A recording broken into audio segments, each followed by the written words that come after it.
નમસ્કાર મિત્રો, કેમ છો? આજે હું ફરી એક નવી વાનગી લઈને આવી છું જે જોતાં જ તમને ખાવાનું મન થશે. એટલી સ્વાદિષ્ટ અને હેલ્ધી ફૂડ છે. આજે હું લઈને આવી છું તમારી માટે લાપસી, જે ફાડાની લાપસી હોય છે ને એ લાવી છું. ખૂબ જ હેલ્ધી રેસીપી છે અને જલ્દીથી થઈ જનારી છે અને સૌને ભાવે એવી છે.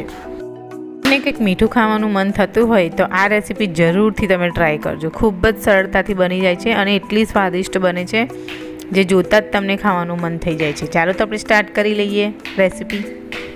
અહીંયા 2 વાટકી જેટલા ઘઉંના ફાડા લેવાના છે. એ ઇઝીલી તમને માર્કેટમાં મળી જાય છે. કરિયાણાની દુકાને પણ મળે છે, ઓનલાઈન પણ તમને મળી શકે છે. જે આખા ઘઉં આવે છે ને એના ફાડા છે. આપણે 2 વાટકી ઘઉંના ફાડા લેવાના છે. વાટકી ઘઉંના ફાડા લીધા હોય તો એનાથી આપણે 3 ગળું પાણી લેવાનું છે. એટલે મેં અહીંયા 2 વાટકી ફાડાની જગ્યાએ 4 વાટકી પાણી લીધું છે. પછી મેં અહીંયા 2 વાટકી જેટલો ગોળ લીધો છે. જેટલું તમે ઘઉંના ફાડા લીધા છે એટલો જ તમારે ગોળ લેવાનો છે. અહીંયા 2 વાટકી જેટલું દૂધ લીધું છે, કાચું દૂધ છે એ લીધેલું છે મેં. આપણે 1 વાટકી જેટલું દેશી શુદ્ધ ઘી લેવાનું છે. અને વઘાર કરવા માટે આપણે અહીંયા ડ્રાયફ્રૂટ લીધું છે, બદામની કતરણ છે, જેટલા લવિંગ લેવાના છે. મેં અહીંયા 4 નંગ જેટલા લવિંગ લીધા છે.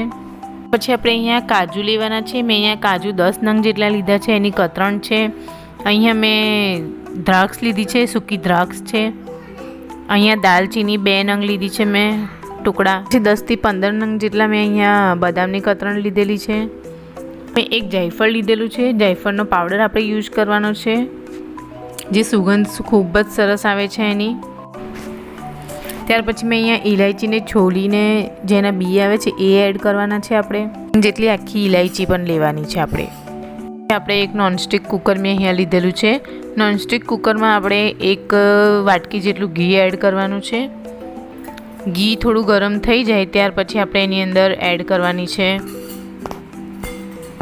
દાલચીની. આપણે એડ કરી લેવાની છે. 4 નંગ જેટલા લવિંગ એડ કરવાના છે.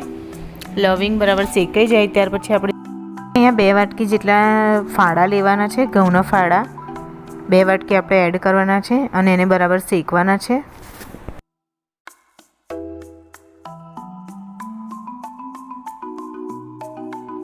આપણે આ ઘઉંના ફાડાને ધીમા તાપે જ શેકવાના છે અને થોડી થોડી વાર આપણે ફેરવતા રહેવાનું છે.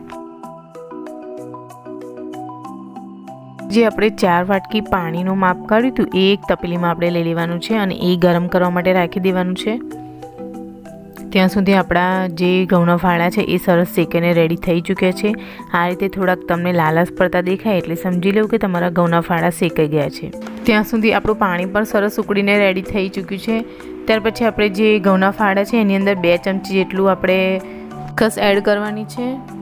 ખસખસ એડ કર્યા બાદ આપણે અહીંયા 1 ચમચી જેટલું ઇલાયચી પાવડર એડ કરવાનો છે. ઇલાયચીનો પાવડર એડ કર્યા બાદ આપણે જે આખી ઇલાયચી છે 2 નંગ એ એડ કરી લેવાની છે. ત્યાર પછી અહીંયા બદામની કતરણ આપણે એડ કરવાની છે.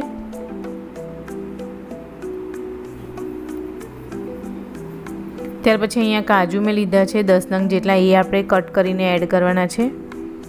સૂકી દ્રાક્ષ આપણે એડ કરવાની છે. આ બધું મિક્સ કરવાનું છે. આપણે બધું જ બરાબર શેકાવા દેવાનું છે. તમે જોઈ શકો છો કે આપણા ફાડા પણ સરસ રેડી થઈ ગયા છે શેકાઈને.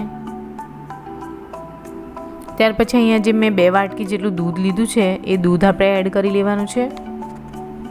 દૂધને બરાબર મિક્સ કરતા જઈશું. તમે જોઈ શકો છો આ રીતે આપણે મિક્સ કરવાનું છે. ગેસ એકદમ ધીમો રાખવાનો છે. 2 વાટકી જેટલો જે ગોળ લીધેલો છે એ ગોળ આપણે એડ કરવાનો છે. બરાબર મિક્સ કરવાનું છે. આપણે જે 4 વાટકી જેટલું પાણી ઉકળવા માટે રાખ્યું હતું એ પણ રેડી થઈ ગયું છે ને આપણે એ આની અંદર એડ કરવાનું છે. આપણે ગેસ સ્લો કરી દેવાનો છે ને પછી પાણી એડ કરવાનું છે. એટલો જાયફળ પાવડર એડ કરવાનો છે. એ ખૂબ જ હેલ્ધી છે આપણા શરીર માટે. પાચન શક્તિ પણ એનાથી જલ્દી થાય છે. ત્યાર પછી આપણે બધું ઉકળી જાય એટલે આપણે કુકર બંધ કરી દેવાનું છે અને 4 થી 5 સીટી વાગે ત્યાં સુધી આપણે વેઇટ કરવાનો છે. 5 સીટી વાગ્યા પછી આપણે કુકર ઓપન કરીશું તો જોઈશું કે આપણા ફાડાની લાપસી ખૂબ જ સરસ બફાઈને રેડી થઈ ચૂકી છે.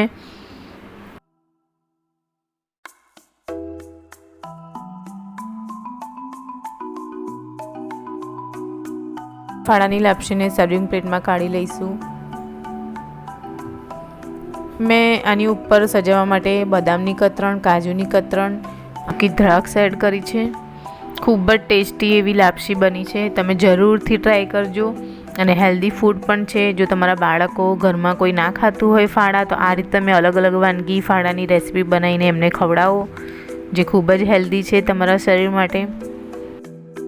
આ ફાડાની રેસીપી પસંદ આવી હોય તો મારી ચેનલને લાઇક કરો, શેર કરો અને સબસ્ક્રાઈબ કરવાનું ભૂલશો નહીં. અને આવી જ નવી નવી રેસીપી જોવા માટે મારી ચેનલ સાથે મારી સાથે જોડે રહો. Thank you. મારી મમ્મીની રેસીપી પસંદ આવી હોય તો લાઈક કરો, શેર કરો, આપથી સબસ્ક્રાઈબ કરો. Bye guys.